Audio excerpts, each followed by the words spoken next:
Why is your dog such a pussy? Is it because you dress him up like Justin Bieber or Donald Trump? Well, no, but that probably doesn't help. The truth is actually 18,000 to 30,000 years old, which is when we first domesticated dogs and did not dress them like a douchebag pop star or an orange butthole.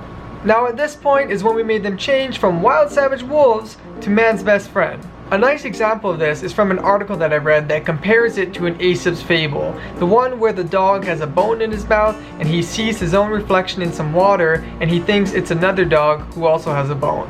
So what he tries to do is reach for the other dog's bone, but when he opens his mouth to try and grab the other bone, he drops the bone that he has in his mouth into the water. So rather than having two bones, he is left with nothing.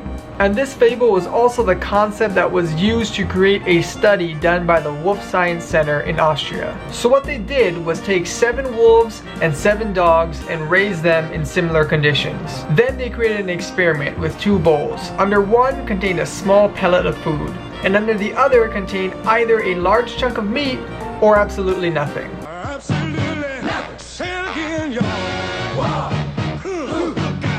They then trained the wolves and dogs to select one or the other. The 7 dogs chose the risky option 58% of the time, and the 7 wolves chose the risky option 80% of the time. So what we ended up doing this 18 to 30,000 years ago when we took these animals into our home is we took away their urgency to hunt and get that big meal or die trying.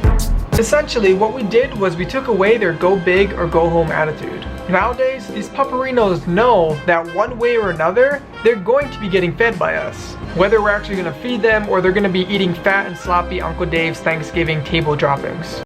Fucking Chuck Norris. And if they don't get it, they always know that there is the option to get it by being in a Sarah McLachlan commercial. So if you still think that your dog is super tough, super badass, and can kick any dog's ass, you should just continue taking them to Michael Vick's dog fights. But if you're a normal, non-asshole human being, now you know why your dog's a pussy.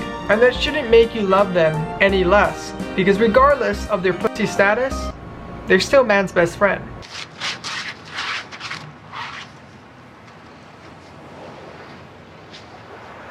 And that's all I got for today, so I'll see you guys tomorrow. Remember to do things. Good night.